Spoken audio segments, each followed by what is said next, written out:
Raise Nation. Welcome to Raise Nation podcast here in Nashville, Tennessee on 9/11. And we are surrounded by tons of fearless fundraisers and supporters of fearless fundraisers all coming together to make some awesome stuff happen. Yes. Yes. And with me, I've got a great guest right here, the one and the only Joey from Utopia Entertainment. I am here. You're here. I am here. We are here together. And this is an event experience. This is so meta. This is an event about events. It is. If you think about it. Yes.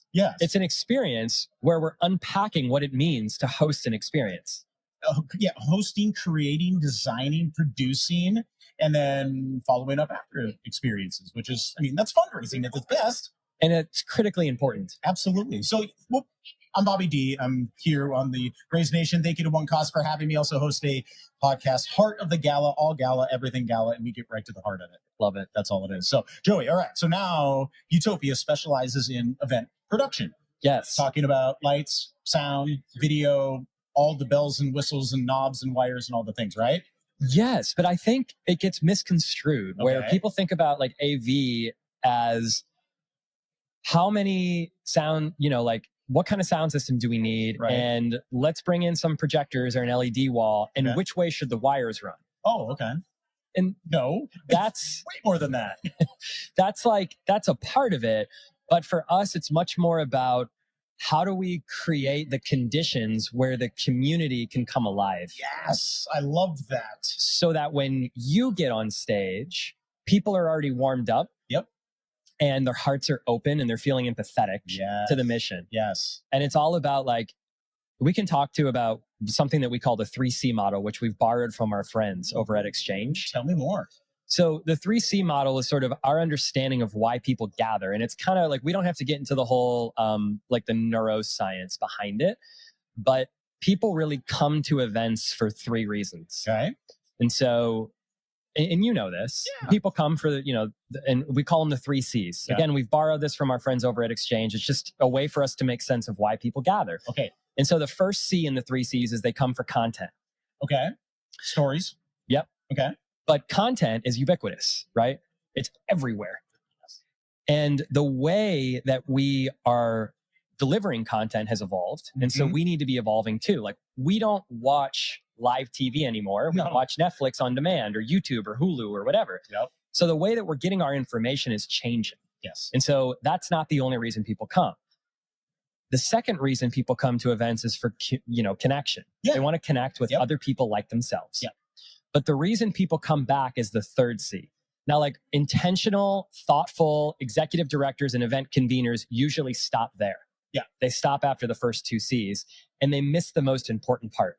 Which is? Community. Ooh, yes. I love that C. It's the best C. That's the best C. And community is all about the transcendent purpose. Yes. What are we looking to accomplish as a part of this community? And that's often the part that gets missed. Yes. And that's again, that's my favorite C as well too, because it's so important to then have that community come together to do something bigger than themselves. It's the sum of the parts is where it is. And you've got to have that connection. You've got to have that content to then really build into that experience right there. And just as you said about the content being so important, and it's not just the video, it's not just the speakers on stage, it's not just it's the story that is built by the content, but it's the story within the donor that themselves. Yeah. And each donor is going to empathize, or they're going to put themselves within that story. And then that's where the community, where the village gets to come together to truly affect that organization, affect the impact that's happening with that. And for so many event pros or event planners or development directors, CEOs and whatnot, a lot of times gets lost in the weeds. We get lost in the colors of the napkins. They get lost in the food. They get lost in the co-chairs saying, no, we need to do this or we need to do that. And then so much time and energy is spent within that it's those 3 C's of experience that end up getting lost. Yeah. So how can we, as event collaborators, can come together to help make that community stronger? I think just having a knowing of this is like, so many of us are leading these like intentional, purposeful communities, but we didn't have the label of the 3 C's Right. before. Now we have the label. Yep. So I think it's just understanding why people gather allows you to think a little bit more intentionally and reflectively about what type of experience can create the conditions in our event space Yes. to help the full community come online. Absolutely. I'm trying to think of a particular example, so like when you walk into a room like this, Yes. So we're at this conference. It's awesome. We're in Nashville. We walk in. Usually when you walk into a space, you're walking in by yourself. Now you and I are gifted and privileged and honored. I'm sure like the fact that our wives get to come with us to these experiences. Yes. And I'm like, okay, so I'm not walking into this thing by myself. I have my life partner, but you're still coming into this space and you don't know a lot of people. Yeah. The same is true of donor communities, attendees to these galas. Yeah. They're walking into a space. Maybe they know one or two or, a table worth of people, but they don't know everyone else. Right. And then we put them in a seat. We lock them into a position for 4 hours. And the best part of the night, honestly, the best part of the night is when you step on stage and do your thing. Yeah, well, let's give. It's time to give. Time to give. But the charisma that a true benefit auctioneer can bring to that environment is incredible. Yes. That's the time where people have the most fun. Yeah. What about before that? Right. What about after that? Yep. Can we create the space to make the entire event experiential? Yes.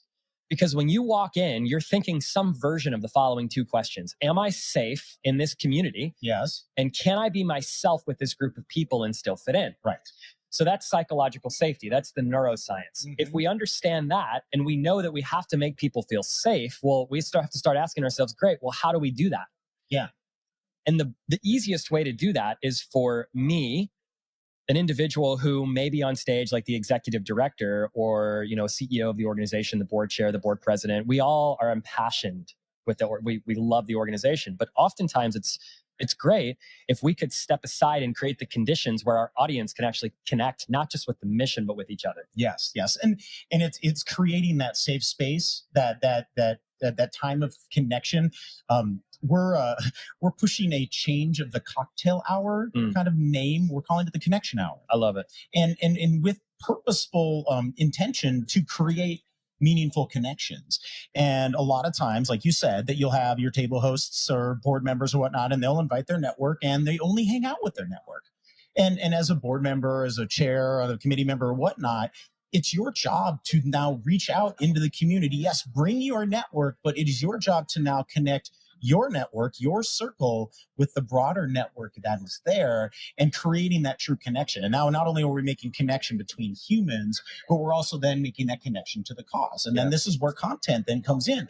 It is the room design. It is the marketing that is around. It's the impact messaging. It's the sound. It's the lights. It's the feeling. It's the food. It's all of those elements to then build that warm, fuzzy feeling that's in the heart. And I would like to talk about with it's the event mountain. Like you're climbing up and you're building up, get up to the top of that peak, the pinnacle, the crescendo, which again, I coined the golden goosebump moment where it's all building. And that's when, like you say, when we walk into the room, we have to have the connection. We have to feel safe. There's the content that we're absorbing and it's coming into our brains, it's coming into our hearts, and everything is building up to the pinnacle, to that peak of that moment.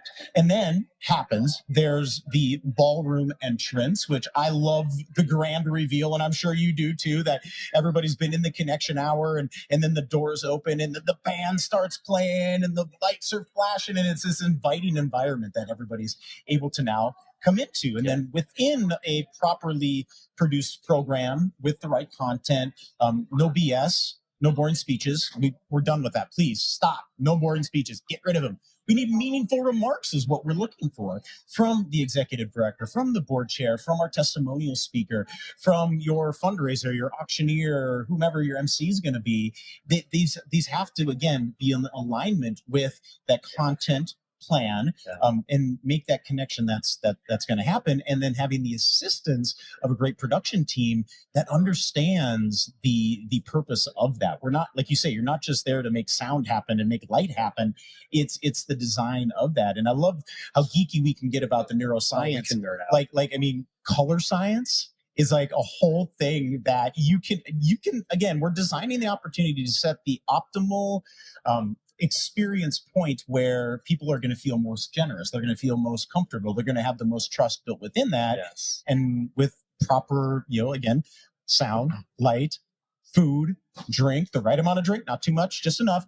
It's like after two drinks, right? Yeah. 2 drinks, generosity goes down. Yeah. Once you get to number 3 and you're on that third glass of wine, So again, plateaus. And then common misconceptions. Plummets. Yeah, we don't need them wasted, toasted. Anyways, I could go on that for hours as well too. But it's that environment that's being created. It's the environment that then does enhance the experience that's there. And then the enhancement of that experience, just like you said, trust and safety built within that then ties into generosity. Mm-hmm. So what are some things, would love giving these value nuggets out to our nonprofit friends that are out there. What are some things that are often missed once we're moving into the program, we're moving into the ballroom, we're moving into that main section leading into the fundraising? What are some things that can be enhanced? So before we move into the ballroom, can we zoom out for like 30 seconds? Sure. Because you mentioned the connection hour. Yes. So one of your fundraising partners was at an event with us recently. Mm-hmm. And so see this space like this, and for the audience, you'll just have to sort of imagine we're in this registration area, and it's probably a 25 by 50 foot room. Would you say that's about right? Yep. And what we did is we created these LED walls, these display walls. Yep. So imagine a vertical LED wall that's about 6.5 foot high. Love it. By 3.5 foot wide. Mm-hmm. And we broke donors up during the connection hour. I love that you called it that. We broke donors up in intimate groups of 25. Okay. And they went and similar to kind of how we have all these sponsors placed around the room, instead of sponsors, they were stories of recipients. Yes. So recorded stories of how the donations were impacting and enhancing donors' lives. Ooh. So groups of intimate, 20, 25 donors would be led on guided tours around the venue, right? In the pre-reception area. Yep. And then they were told these, 1.5 minute stories at 4 different stations. Okay. And they laughed and they were crying. They were hugging each other, and they're like, wow, we know why we're here. Yes. This is why we're here. Yes. And when they walked into the venue, into the space, so like they not only were able to connect with the mission, but like we talked about a little earlier, they were able to connect with each other and start to form those new friendships and relationships. When the ballroom doors opened, all the families who were on those video screens were in the room to greet them. Oh my gosh. I have so many goosebumps right now. And so those families were hugging them, they're thanking them, they're crying. Wow. I mean, it was magical. And so this organization was used to raising $400,000 to $500,000. They raised $1.4 million at this event. Wow. And that's just a small part of it. Right. The organization, a lot of that happened after the fact. Yeah, for sure. Because they did the work of picking up the phone and saying, hey, Mr. and Mrs. Donor, our goal was obviously to raise more money for these kids. What were your goals? Yes. Why did you come? What motivated you to give, whether that was a $5 gift or a $10,000 gift? And then they asked them to coffee. Yeah. And that turned into more donations and more donations. But those little intentional things that you can bring into your event, that's just one example. Then the ballroom doors open. Yeah, so I like to look at events kind of like a sandwich. You got the one piece of bread, which is your connection hour. You've got the meat and the cheese and the mayo right there in the middle. That's your program that's there. And then you've got your other slice of bread that's on the end, which is what happens after the event. And it's immediately what happens. And then, like you had said, the great follow-up and cultivation that's beyond that, which then leads to bigger gifts. So now we're kind of in that peanut butter and jelly kind of place. That's what tastes good. That's what feels good. That's what they're going to be immersed in, that shared experience that's in the ballroom. So I love building that content and that connection in the connection hour. So now we're in the ballroom. We're in the turkey sandwich in the middle there. what are some things that an organization, just as like I love the opening the door, the family that's there, but what's something that you think that an organization could do easily, minus having like a giant LED wall or or multiple projections around the room. Yeah. Like what's something that they could do to enhance again that experience, enhance the safety, the trust, the generosity, and the inspiration. For sure. So yeah, a couple different things here. First of all, I love that you bring up the AV component, because we are an event production company, but we're not going to tell an organization to invest in a 100-foot LED wall just for the sake of investing in a 100-foot LED wall. Right. The technology is there to serve the mission and Yes. to connect people. Yes. Like the LED walls with, the display walls Yep. with the family stories. One of the things you can do when you have technology in the room is a simple survey. So indulge me on this. Okay, I'm with you. You can do think about doing a survey where everybody scans it. The screen has a QR code when people walk in. Yep. You got some intentional music playing, maybe the band's playing or a DJ's playing. People are seated at their table. They're invited, not controlled or required, Yep. but invited into a survey activity where they scan a QR code, and on that QR code, a question pops up. And maybe the question is, how long have you been giving to our nonprofit? Ooh. And in real time, we can display those results on the screens behind us, or the screen. Okay. And then we ask all the donors, oh my gosh, we've got people in here that have been giving for 20 years, for 10 years, for 5 years. Can those donors just stand up in the room real quick, just to be recognized? They stand, we applaud them, they sit down. Now, all of the donors that are here tonight for the first time, can you all stand so we can recognize you? So then those donors stand. Now, taking it one step further, now we connect the tenured donors to the first-time donors. Hey, by the way, we're going to take 5 minutes, do a very quick connection activity. All of you donors out there that have been involved for more than 5 years, go find a first-time donor. Yes. Give them a high five. Tell them you love them. Tell them that they want to become you, right? We want them to become you. Yes. Let them know maybe your greatest moment or your greatest memory of being a part of this nonprofit. Absolutely. Boom. Now you continue to create that element of community and connection in your space. And you made people feel like this is a place that I want to be.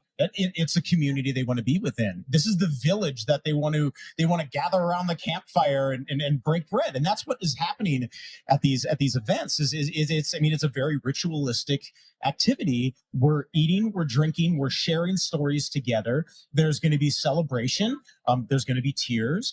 There's going to be activity. There's action where people are now literally bringing to the table some of their harvest from the year, and they're able to share that to affect the village as a whole. They're there to affect the community around them, whether it's kids, whether it's animals, whether it's a particular conservation fund, but whatever the nonprofit's mission is, it's that village gathering around that. And I love the feeling of a elder of the village now welcoming a newcomer to the village to say, we embrace you, we welcome you to our tribe, to our village, to be a part of this, and we want you to be with us. Yes. And like, how safe now does a first-time donor feel in the paddle raise to then raise their paddle, to say, I am one of these, and the enthusiasm of your returning donor, your tenured donor, that when it's like, we're at the $10,000 level, they're like, I'm in, and they feel so good about it. But yes, a new donor might not be able to give at that $10,000 level. When they get to that $100 level, like it's cards all over, and you have all of these donors, and that's the magic of events. That's the magic of the transformation from a guest to a donor. Yeah. Or the transformation from a first-time donor to a tenured donor. That's that transformation that can happen by having an activation just like that. Just like you had said, we're creating more connection for the community. That's that connection, creating the content, giving context of like, this is what we do at this event. This is what we do is give. This is our culture of philanthropy within our village. If you don't want to be a part of our village, get out. But this is what we do, and this is how we do it. So I absolutely I love that. So now we've done that. We've gathered. We've connected. We're breaking bread, and now it's program. It's program time. I get the question all the time, and I just want to see if I'm right or if I'm wrong. How long do you feel an optimal program can and should be for a typical gala style ballroom event? 2 hours. No. 90 minutes. An hour. 45 minutes. 35 minutes. I would say like between, what would you say? Well, that's it's a loaded question. It is a loaded question. It's a depends question. Yeah. But what I am seeing is that we're seeing more successful events the shorter the program is. Sure. So where, I don't know, 5-10 years ago, they always used to say the average attention span of an adult was like 45 minutes. That's why college classes have to be 45 minutes or less to, have the people to stay and actually learn. Well, I think it's shrinking. I think it's now like 35 minutes, 25 minutes, like the like a YouTube video kind of algorithm. They're saying, okay, long content can be content till about 20, 25, 35 minutes, and people will pay attention to that. Otherwise, we got to break it up into 2 parts because nobody's going to be it. And same thing in event programming, from when the first person steps on stage to say, welcome, thank you, this is why we're here, to the last person, whomever that is, says, thank you so much, we had a record-breaking night, good night. Like that span right there, I'm thinking like maximum 35 minutes. And you have all your fundraising, you have all your storytelling, you have all your awards recognition and whatnot. And that's like, I think that's the size of the sandwich that we have now. Sure. Yeah, it's interesting. And I think it is critical to hire a professional fundraising auctioneer and step out of the way. Right. I think that I was at a gala last week as a guest, and well-intentioned, beautiful souls were on stage. Yes. The CEO and the co-founder. Yes. And they went for 45 minutes, and they laughed and they cried, and the audience laughed and cried with them. But they then went into the auctioneering themselves. Ooh. So I think what the best thing that you can do as a nonprofit is to know your superpower. Yep. And hire the experts to come in and complement you and to be as synergistic where you don't have superpowers, right? Right. And so if you want to tell your story in a 3 to 6 minute video. Yes. And then allow the pros like yourself to come on stage and deliver those results on your behalf. Right. If that in and of itself is the only change you make at your next event, you will be well on your way to exponential growth. That's a huge shift. And not to be biased within that, because I do make my living as a fundraising auctioneer and MC. It's like, even in the keynote today, Siri was talking about what's that thing that you need to change in the world? What is that passion that you have? You see something that is an injustice that needs to be fixed. This is my fix. This is what I and you we're talking about right now, is enhancing the experience. I would say if we took a poll of the 600 attendees that are here at Raise, how many of them have experienced what I call the record scratch, or the ew moment at an event?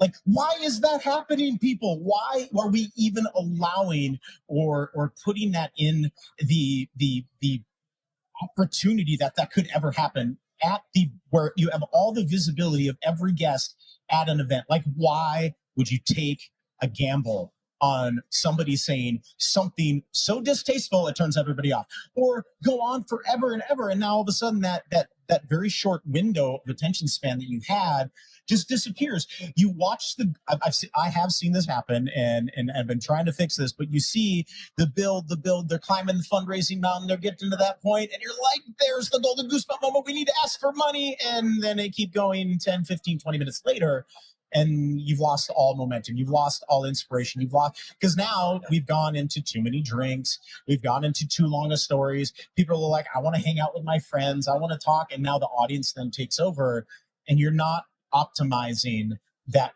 program to what it truly can be. I also think what you're sharing to the audience is that you don't respect their time. You know what? And that's such a big piece. That's the biggest way to break trust, is to say that here's our program, and we promise you we're going to have you out of here at this time. Right. And then to go rogue on stage for 90 minutes, 60 minutes, 30 minutes, whatever it is. And it's like, the program then goes longer. Yes. The quickest way to have a higher donor attrition and break trust is to not respect and honor them as a human being and them as a community. I've had a conversation with a how you say a serial event gala donor or attendee. Like they go, like that's their social network. Is they're at a gala 2-3 times a week, like in gala season. And I've asked them. I asked them. I'm like, sir, like what is that thing that either turns you on or turns you off? And just what you said right there, it's the respect for the audience that's there to give them the best experience as possible within your budgetary, however. But he's like, if it's too loud, the audience is going to take over. If it's too quiet, the audience is going to take over. If it's too dark, if it's too light, if the speaker that you have up there is not engaging, is not, inspiring or whatever, like we're going to take over. If that, funny uncle that you have on stage is disrespectful to us, the audience is going to take over. And they're like, no, this is not your gala anymore. This is ours. And this is like from the mouth of the donor. And I'm like, this happens? He's like, it happens a lot unconsciously because once that disrespect happens from the presenting entity, whether it's the nonprofit or even in corporate events, that happens as well too. Yeah. They're like, we're not investing, or like the audience is seeing, they're like, okay, they're not investing in my experience. They don't care what I feel. They don't care what I think. They want my money, but they're not respecting my time and my attention. That they'll flip on a dime and then take over. There's been many times I've come in after the pro bono auctioneer. I've come in with we've used the ballroom sound and the ceilings, and they're always saying, like the nonprofits are always saying, it's like, yeah, nobody paid attention. They just kept talking during the fundraising. They talked during the auction and the paddle raise, and they never had the focus. And I start asking them, I'm like, okay, well, did you use a professional sound company? What was your storytelling? Like, how long was your program? They start checking all these boxes off, and I start to see, I'm like, okay, you didn't respect your audience's attention. You didn't respect their presence in that room and give them what they want. They want to feel good. They want their hearts to open. They want to give you money. You have to give them that opportunity to do that. So I start to check all the boxes. I'm like, okay, these are very easy fixes. And for anybody that's out there that's watching and listening, whether you're here at Raise or you're not, hi, by the way. Yes, start checking your boxes with your partners, your collaborators that are within this. Yeah. AV companies, your event planner, your auctioneer, your fundraising consultants, your photographers. All of these people are there to make your event be better for your donors. And once you start to bring everybody to the same page and start to have those conversations and those connections within your producing team, then that's where the event is just like going to open up and everybody's like, oh my God, that was so awesome. Because that's what we wanted to say. Absolutely. Yeah. And then it's that experience that then ties in with the brand of the nonprofit. And then they get the call Monday morning. Thank you for coming to our event. We had a great time. Can we go to coffee? They're like, yeah, totally. That was great. That was great. So we've got a few more minutes because, again, I know there's only a 35-minute attention span and we don't want to disrespect your time. We got to make sure that you get some good stuff in here. So programs happen. They've had a great event. This has been awesome. And now we're kind of getting to that last piece of bread and we're moving on. What are some things, storytelling, content, connection wise that a nonprofit could do immediately following the thank you, good night, you don't have to go home, but you can't stay here moment? Sure. So, great question. Really good question. Couple things. So I was actually a donor at an event. Okay. And this happened. And so sometimes we tell the lighthearted stories. Other times we tell the real gut-wrenching, emotional, raw stories that just tug your heart out, right? Yep. So that was this particular event. It was a little girl. Her name was Hannah. And she was battling a terminal illness. And all she wanted to do was go and see Taylor Swift in concert. So group of a couple hundred of us in a room, that video plays and it's incredibly emotional because she admitted that she doesn't have long and she knows it, which is so sad. No 8, 9-year-old should ever feel those feelings and that deal with that. And her parents were beside themselves, obviously. Yeah. And so the CEO of that particular nonprofit stepped on stage and said, hey, there's blank note cards in front of all of you. We're going to write Hannah a letter. Oh, So a group of us that didn't know her, we all wrote her words of love, anything on our hearts and our minds that we wanted to share, words of encouragement. We love you. We support you. You don't know us, but we know you and we know your story. And by the way, your wish is going to come true. And we sent those off to Hannah. Now, to answer your question, they closed the impact loop. Okay. After the event, 2 months later, I got a video texted to me, and it was Hannah reading our letters. No way. She was reading our letters. And then we got to see her go backstage and meet Taylor Swift. And at the end of the video, it mentioned that Hannah was no longer with us. Oh. But we, as a donor community, made her wish possible. And we got to see her reading our letters, right? Because it's like the impact of like, where is this going to end up? Right. That impact loop was closed. It's been 8 years since I attended that event. Yep. And I still remember the visceral, raw emotion 8 years later. Yes. It's been one of the most impactful things I've ever experienced as a donor. That right there was created with intention. That experience, what you're feeling right now, 8 years later, was designed by a team coming together to collaborate, looking at the gala as a very, very, it's like almost a spiritual experience that does affect the souls and the hearts of donors that are there. And it's that type of experience that you as a nonprofit professional, an event planner, a development director, CEO, whatever, someone that's in charge of organizing your gala, this is the responsibility that you have. And here at Raise, we're working together to empower our fearless fundraisers to then think outside the box, create moments like that, plant those seeds in the hearts and minds of donors that are going to live for years and years and years. And so I want to ask, because I was like, are you still a donor for that organization? I am. That's it right there. Bingo, right on the nose. And it's not the first gift that, yes, we want to get as big a gifts, and it's always in our hearts to make an event as record breaking as it can. But it's not the gift that happens at the event. It's every gift that happens after the event. And that's the key thing that I think often gets missed when planning events. Because I was, here, like I have conversations with lots of new friends, and I ask them like, "How's your event?" And not here at Raise, because a lot of them are doing it right. They're like, "Oh, it was great." But there's a lot of times I'm at other association, conventions and conferences and different things, and I ask them, or I tell them I'm in events, and they're like, "Events, ugh."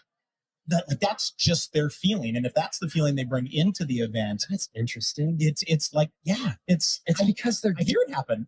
Their expectations, like the expectations that are placed on nonprofits, are unreasonable and unattainable. It's terrible. Yes, and they're like, you have to put on this mega multi-million-dollar event and don't spend any money on it. Yeah, or don't spend also any time on it.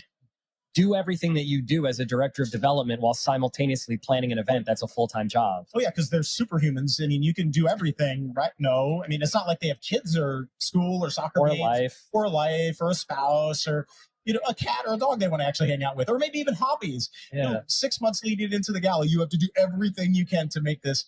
It's not reasonable, and it's coming together and creating a team of collaborators, whether they're vendors, whether they're volunteers, whether they're committee, whether they're chair people, or built within that. But it's looking at, okay, who do we need to bring into the team? What is the goal that we're trying to do, and what's the plan that we're using to get there? And I think if you can think about where you want to end up, and then gathering that team and that plan to set that moment that's in your heart, just like you showed 8 years later, that's the long-term goal within, and that's the focus that we have to have as we're creating events. By the way, another interesting thing, the thing that we're doing right now is something that you all could and should be doing at your events.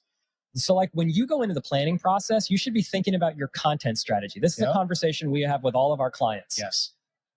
Like this, recording a podcast on site at an event is brilliant. We're going to walk away with hundreds of pieces of content. Love it. And every single time the content is going to be shared, one cause is being promoted. Yep. Right? It's a brilliant strategy on their part. So who are the podcasters out there that care about your mission, that care about what you care about. Go out there and ask them, instead of printing their logo on a piece of paper or putting it up on a projector screen or putting it on your social media following that has 100 followers. Yeah. I mean, I don't mean to be disparaging, but like, it's only funny because it's true. It's only funny because, I mean, there's so many great, smaller nonprofits that, the director of development and the marketing team, they can't do everything, right? So like, they can't be excellent and have 1 million followers while also juggling the donor base. Right. It's just not possible. Right. So you can monetize your event in other ways by offering new sponsorship opportunities like a podcast on site. And it's not only going to benefit the podcaster or the sponsor, it's going to benefit you, because every time the content is shared, like what we're sharing here, your nonprofit could be getting promoted. Oh, absolutely. And it's something that lives forever and ever, and continues to keep that seed, that inspirational, just that little spark that's in the heart of everyone that attends that event. And it's that spark, because we're all in competition with so much attention that's out there. There's so much that is vying for our attention these days. But if you can create that moment, the little girl needed to go see Taylor Swift and left that video with you and left that moment now planted in your heart for absolute ever, that you're never going to forget that moment, and then now always be a donor forever. I think that's everything. It's critical. Right on. All right. Well, everyone that's out there in Raise Nation, thank you so much for watching, and keep going out, make an event happen. Got to thank Joey from Utopia for coming out and being a part of this, and also setting up all of this cool stuff. Like, I'm a super geek, and like, this is fun. I love this. Love twisting the knobs and all the things. So thanks for being here. Turn it down. Yeah. We can do that in the post show. Just like mess with all the knobs. Yeah, all that kind of thing. So, Joey, thanks again for being a part of this. My name is Bobby D. Thank you for tuning in to Raise Nation, recorded live here at Nashville from the Country Music Hall of Fame. Bobby, thanks for having me. Thanks, buddy. We'll see you next time. Thanks, everybody, for watching.